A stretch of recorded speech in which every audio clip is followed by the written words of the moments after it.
She's such a lousy wife. All she does is hang around the house and doesn't lift a finger.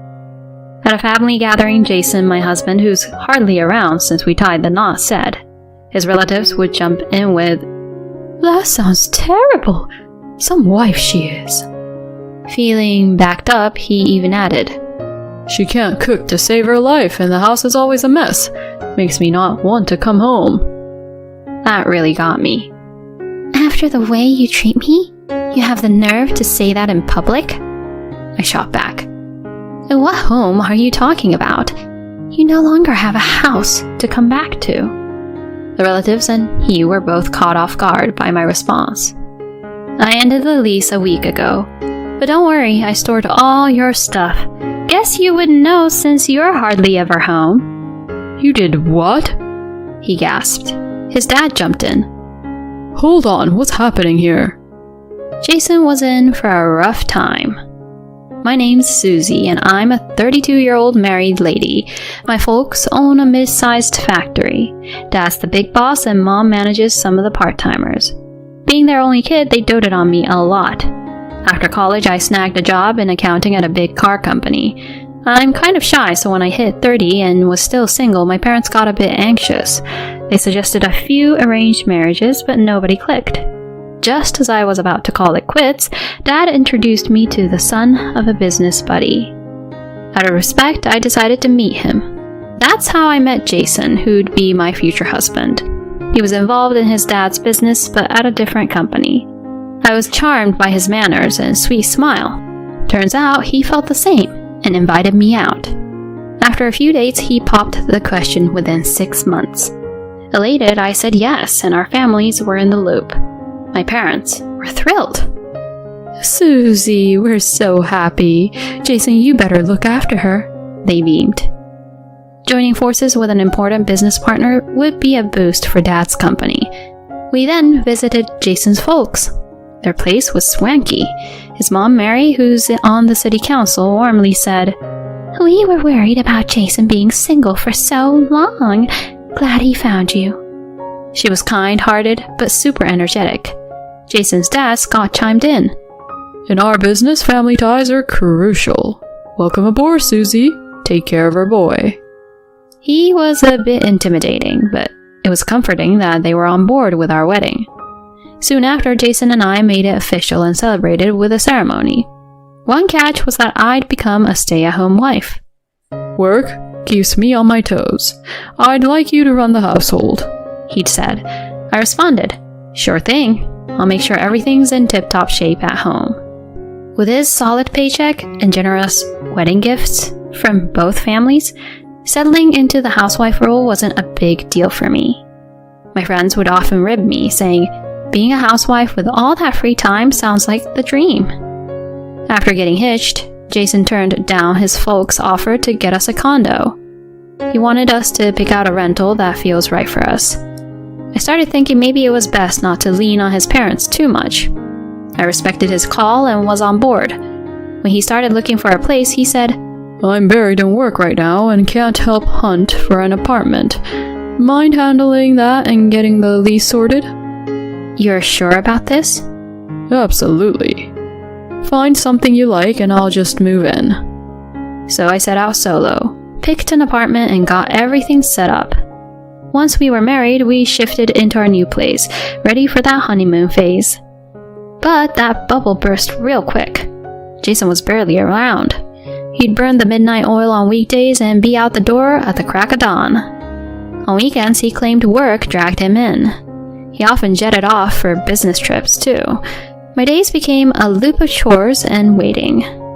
I'd whip up dinners only for him to say, "Grabbed something out," and hit the hay without eating. It felt like he was just crashing at our place between shifts. I was starting to question our whole setup. Was this married life? I wanted to be there for him, but this was a bit much. 3 months post-wedding, I finally brought it up. "You can't be this slammed all the time. We never hang out." He shot back, looking wiped out. "I'm swamped. Can't you see I'm beat?" "I get it, but..."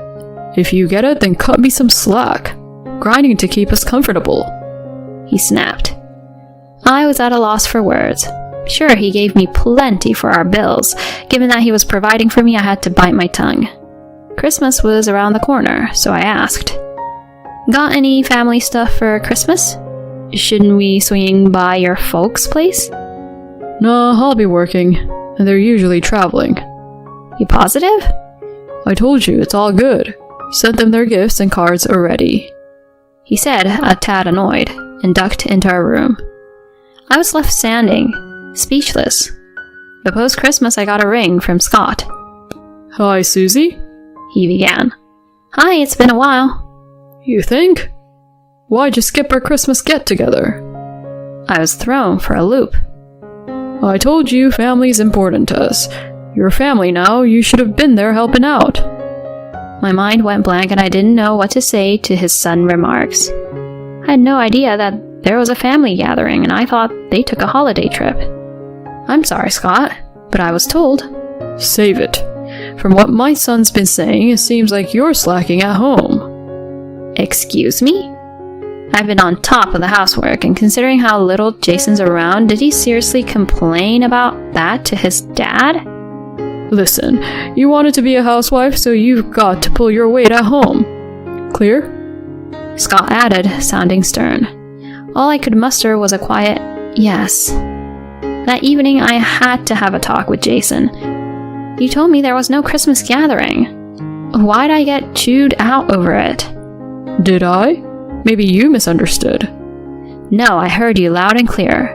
I would have gone if I had known. And if there was an issue with my housekeeping, you should have come to me before running to Scott.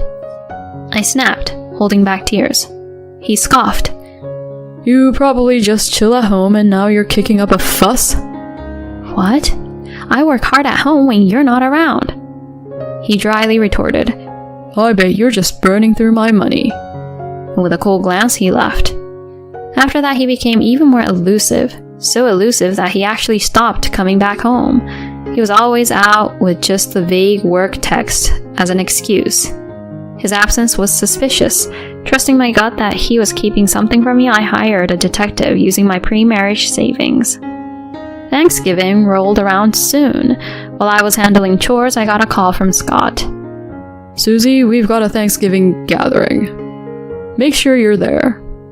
All right, I replied, then promptly called up Jason. He answered, sounding less than thrilled. Your dad mentioned a Thanksgiving thing. Oh?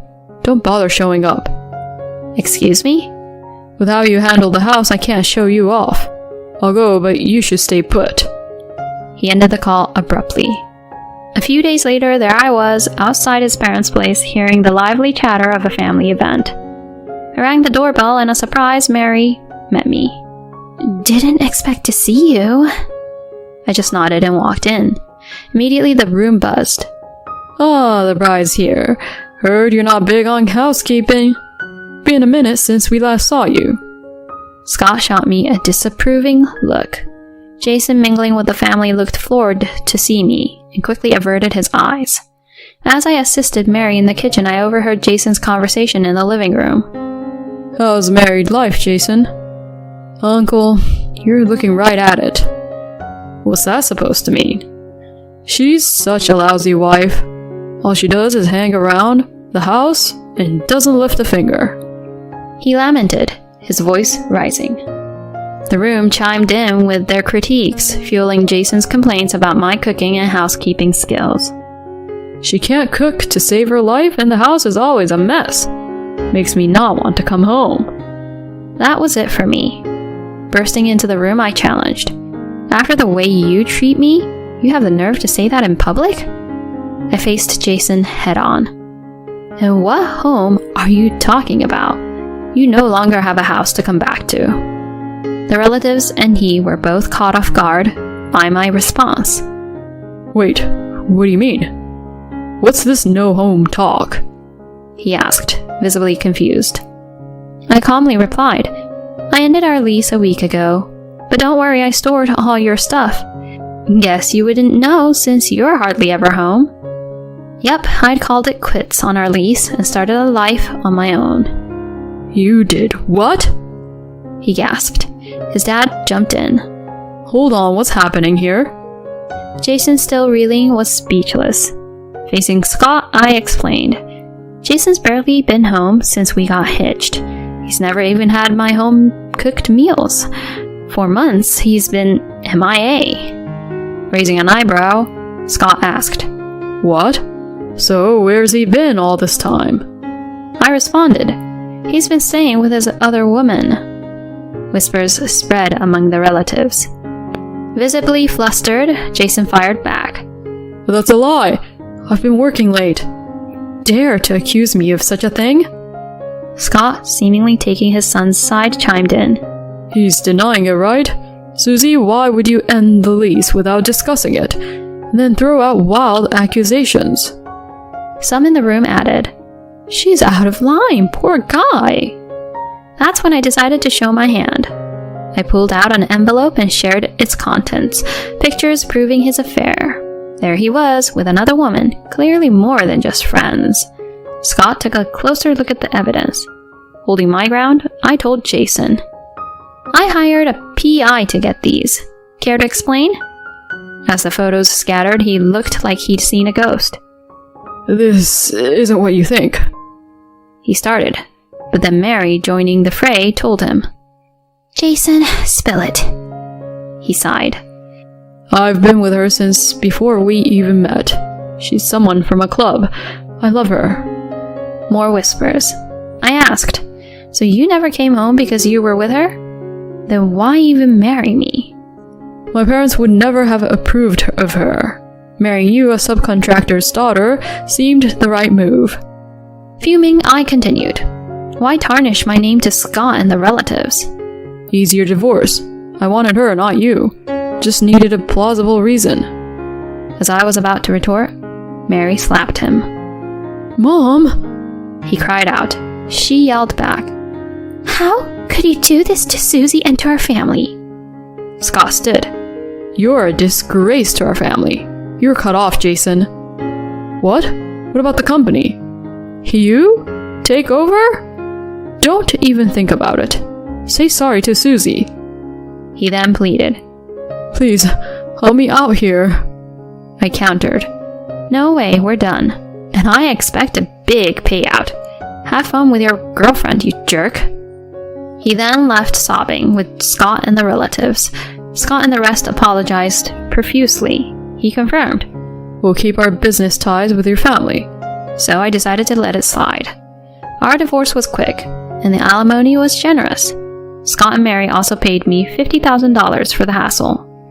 As for Jason, he was disowned, lost his job and company standing, and he even got dumped by his mistress. Word is, he's now in a dingy apartment, jobless. Hearing that, I feel zero pity. It's karma. I'm back at work, financially stable thanks to the divorce, and I've got Europe in my sights. From now on, I'm living for me.